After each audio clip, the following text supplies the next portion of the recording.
Hi everyone! In this video, I will help you speak English more fluently. You will feel more confident when you speak. If you follow my tips for just 1 month, your English will improve a lot and you will see the difference.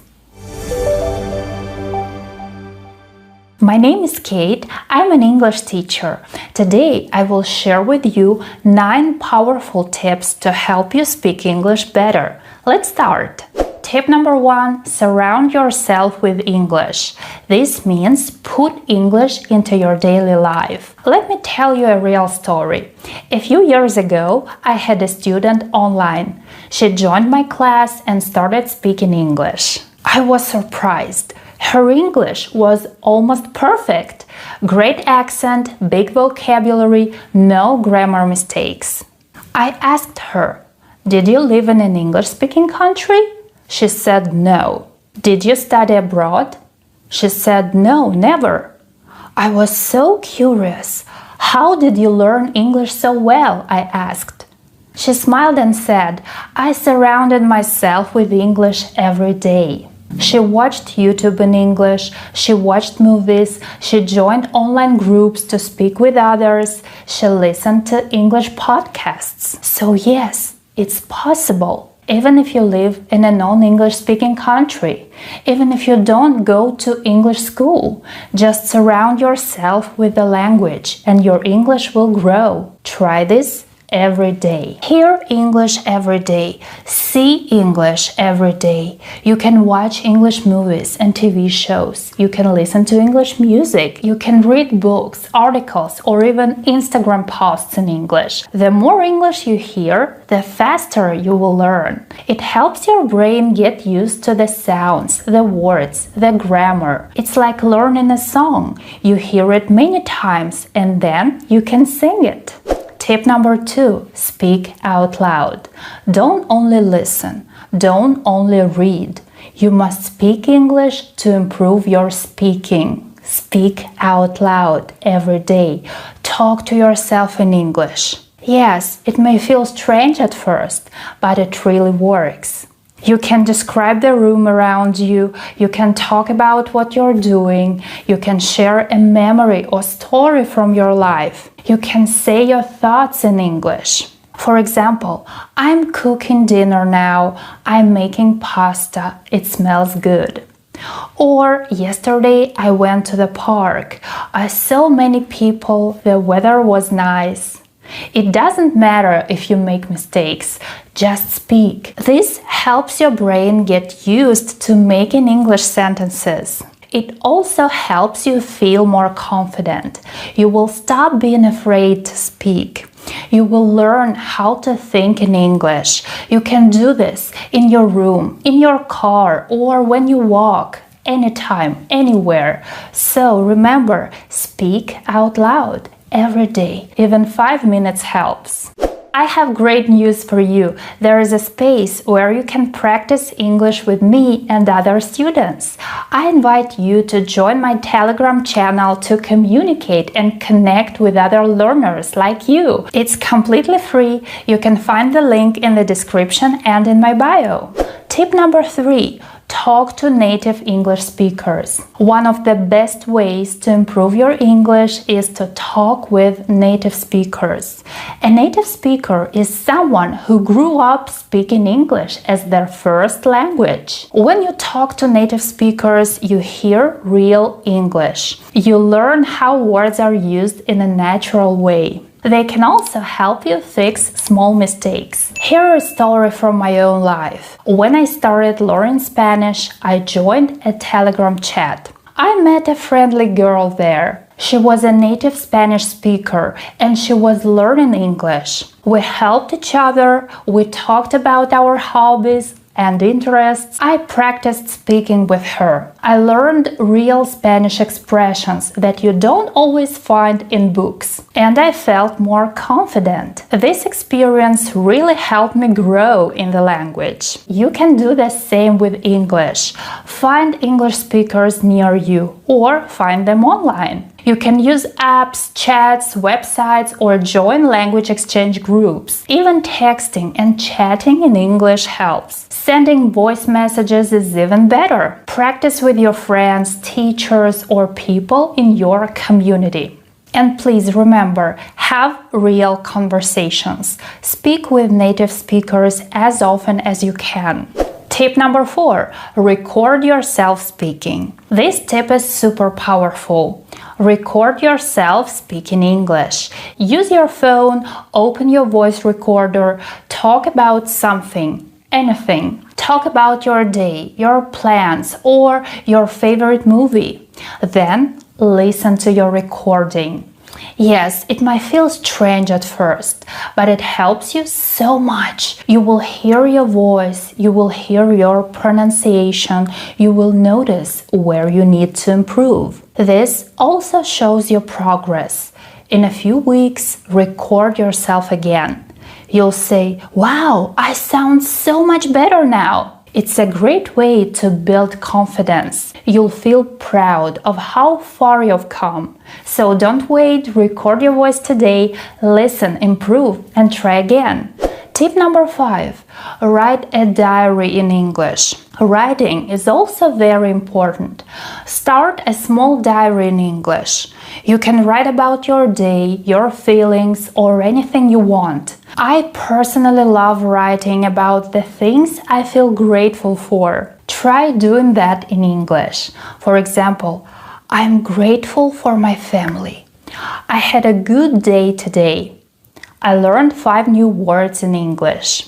You don't need to write a lot, just a few sentences are enough. Write a little every day. Why is this helpful? Because you practice grammar, you learn to express yourself, and you see your progress. After a few months, go back and read what you wrote. You will see how much your English has improved. Your writing will be clearer, you will use more words, your grammar will be better. And here's the truth. If you understand this video, you are ready to speak English. You already have the words in your brain. You just need to practice using them. So write in English every day. It's simple and it really works. Tip number 6. Set small, easy goals.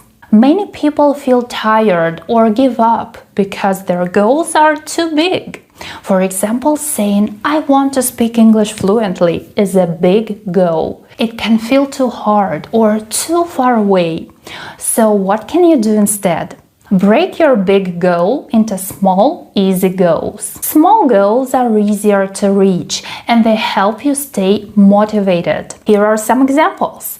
Learn 5 new English words every week. Speak English for 10 minutes each day. Watch 1 short video in English every night. Write 3 sentences in your journal every morning. When you reach a small goal, you feel good, you feel proud. This gives you energy to keep going. So remember, small steps lead to big progress. Tip number 7. Remember why you love English. Think back. Why did you start learning English? Was it because you want to travel?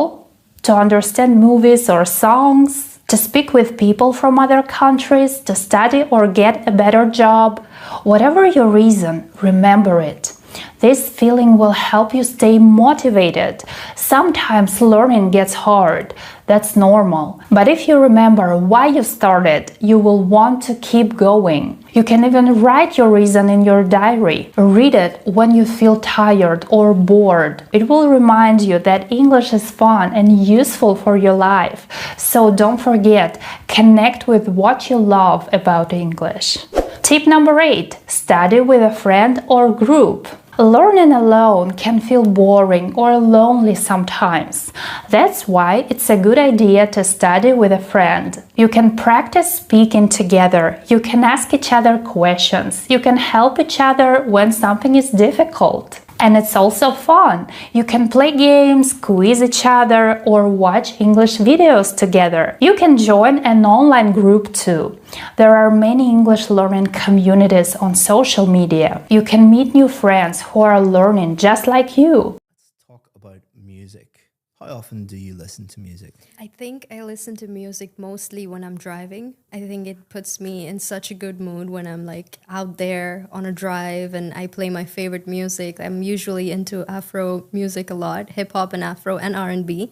So I prefer listening to music when I'm driving or sometimes when I'm working out, I'm at the gym, something like that. Is music an important subject in schools in your country? In schools in my country, it is because, I'm from India. So in India, music and dance and expressing our emotions is usually through music and dancing. So in every school, they teach classical music or they have a subject where there is something about music usually. So I think it is important. Do you ever go to live concerts? Oh, I've been to 3 concerts, and 3 of them are my favorite artists. And it was actually on my wish list, and I made it happen. And it was one of the best experiences. And in live concerts, it's a lot different than you would imagine. Just have to keep your energy straight, and it's like you can't believe it's happening. Now let's talk about magazines and newspapers. Do you prefer to read magazines or newspapers? Definitely magazines, mostly on the topics of fashion or interior design. This is what I really like because I like to see creative sides from all over the world. I like to see what people are talking about, what's new, what's trending.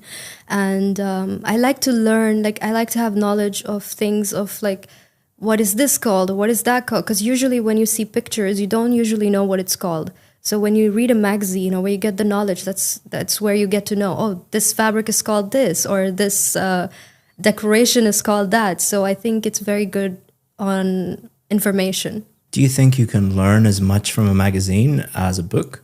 Definitely not, because magazine is like a shorter version of what's in a book. So I definitely prefer books over magazines. Do you think that you will continue to read paper-based magazines in the future? I think I'm very old-fashioned like that. I need to have a physical book in my hand, and that's how I think it produces serotonin in my brain. Otherwise, no. Digital, it's very different. I like physically reading a magazine or a book. Now let's talk about outdoor activities. Do you like being outdoors? I love being outdoors. I usually spend my time planning an activity or just being out with my friends. Even if I'm not doing anything, I must stay outdoors. I'm not a very home-based person. Like I can't stay home much. I have to keep moving all the time. Which outdoor sports do you enjoy doing? I like going out with my friends and playing football or some kind of activity like swimming, going to the beach. This is something I really, really enjoy. Which outdoor activities are most popular in your country? Definitely, it's like the game of India. Everybody loves cricket. When you go out of your house, you're always going to see like some kids playing or also badminton, actually.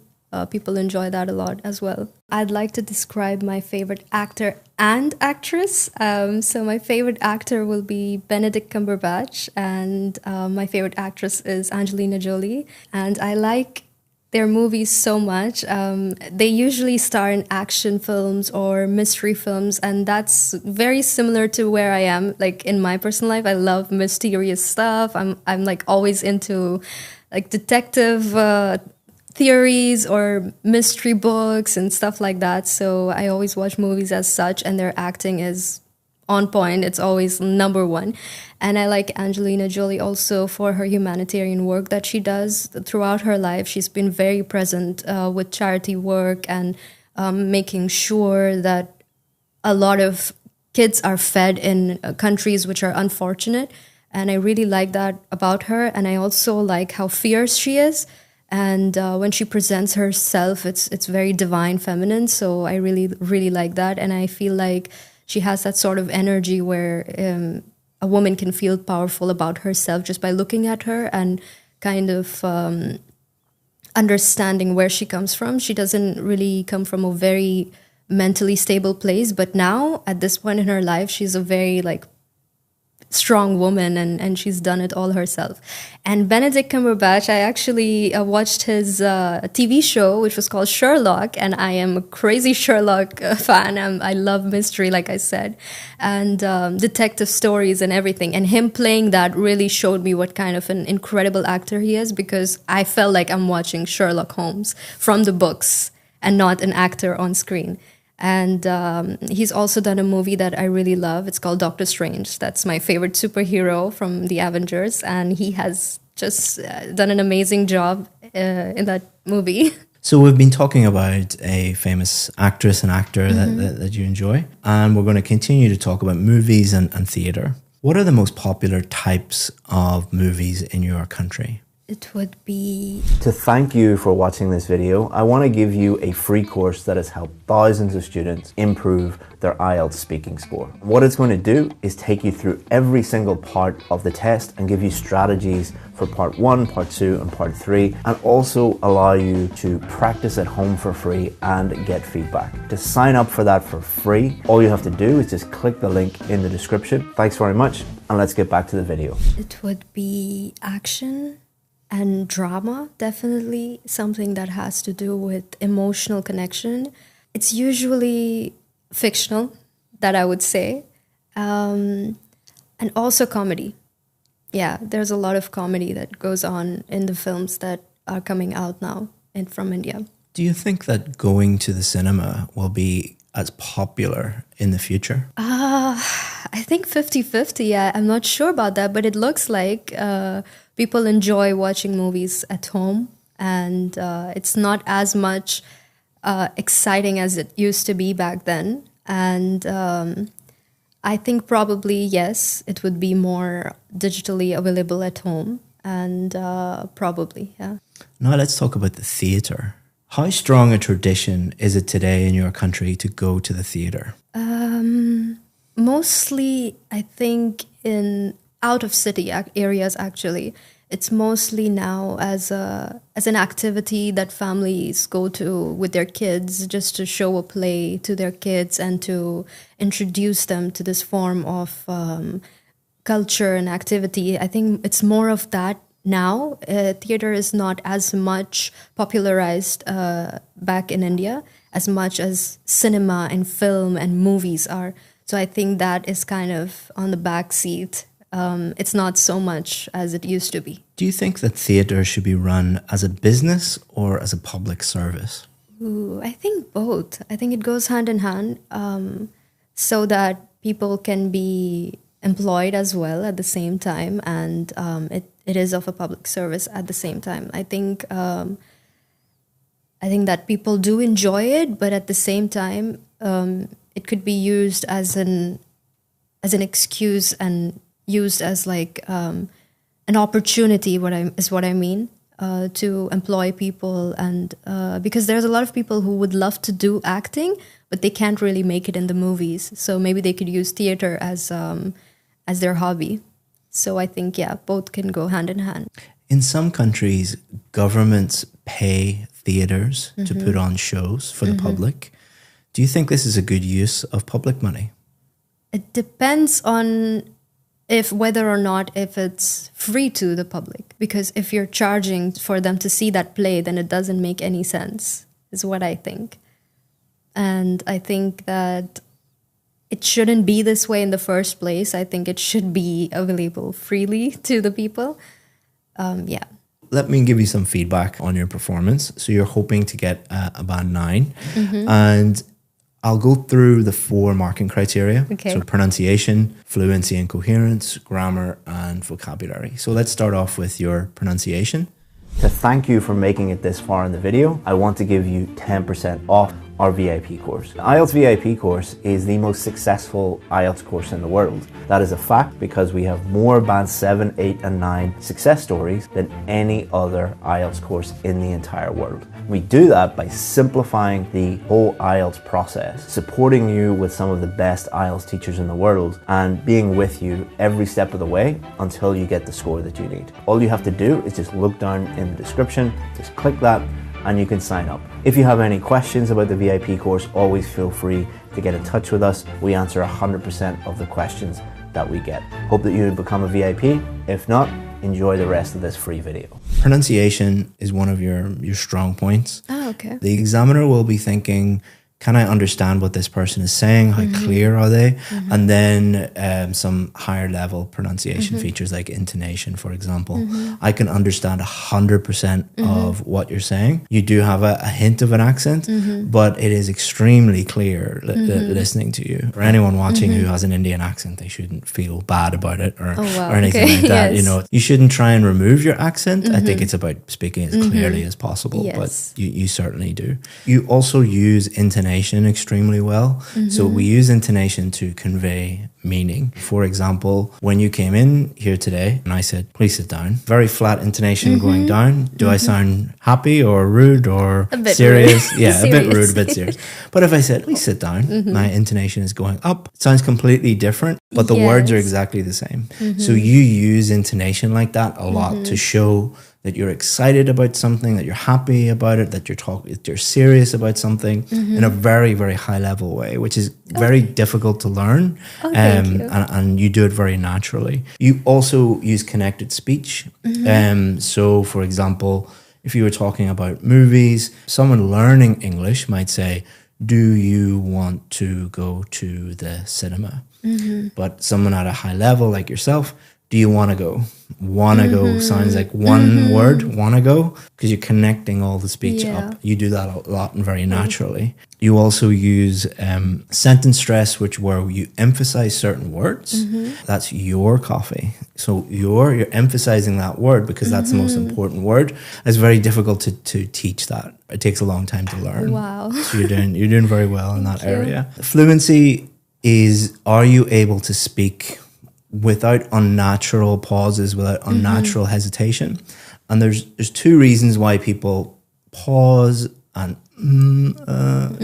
that type of thing, audible pauses like that. One reason is they're learning a language and they're trying to think, should I use present simple or present perfect, or what's the correct adjective to use? You don't do that because your language is at quite a high level. You do sometimes pause and think and hesitate a little bit for the second reason, which is trying to think of ideas. So you can tell, especially in the part 3, you were formulating ideas and you were, let me think about that, and pausing a little bit. But that's natural. And a good examiner knows the difference between those two things. So they're not going to give you a low mark for pausing or hesitating a little bit for thinking of the idea. Now, coherence is different. It's, did you answer the question, and did you develop your answers a little bit more? You need to be a little bit careful. For example, the first question I asked you, how often do you listen to music? And you told me about when you listen to music. So that's slightly different. Now, the examiner will base their score on all of your answers. It's not like, oh, she slightly didn't answer that question in one question. Give her a low score. That's not how it works. And the way that you answered that question by saying, I listen to music in the car and I listen to it in the, I think you said, When I drive. When I drive. Yeah. You're answering the question implicitly. By implication, I know how often you listen to it. You should try to answer each question explicitly. How often do you? Every day. I don't think that this is an issue for you today, but imagine you go and do the test. Imagine you have a Canadian visa application. And it's like, if I don't get this, I can't go and meet, my family or I can't do whatever I want to do. There's a lot of pressure on you. So often when people are under pressure and under stress, they mess up. Just make sure that you answer every question exactly how they want it. The same with the cue card for part 2. It said, describe your favorite actor or actress. And you did both. So technically, an examiner would be extremely picky if they marked you down for that. But again, I'm not criticizing you, but I'm being overly cautious because on exam day, if you go and do the test, you might go off and talk about something related to that topic, but not really answering it correctly. I think you would be fine. but we just don't want to take any risks. Definitely. Towards the end, especially the last question, part 3, what the examiner is thinking about is, can this person really develop their answers? Can they speak at length about topics? The last question, there's quite a short answer for part 3, but that was quite impressive. I'll tell you why. If you get a really, really difficult question in part 3, you should be happy, because the examiner thinks you're good. If the examiner thinks you're bad, they'll just throw easy softball questions at you. If the examiner thinks that you're really good, they'll throw more and more difficult questions to really just stretch you and test you. And that's what I was trying to do at the end. A really good Band 8, Band 9 student, even if they get a question that they don't know much about, they're not too sure about, they will attempt an answer. So your attempt at an answer, even though it was quite short, indicates that you are at a very high level. Coherence is the only area that I'm really, really concerned about. But overall, it's very, very good. I'm focusing on the negative, but it's only because you're... You should, because otherwise how would I know? Yeah. Grammar, the examiner will be thinking, does this person have enough awareness of grammar structures that they can talk about anything? Like, can they use comparatives to compare two things? Can they use superlatives to talk about their favorite things and talk about the best things? Whatever I throw at you, you're able to handle that.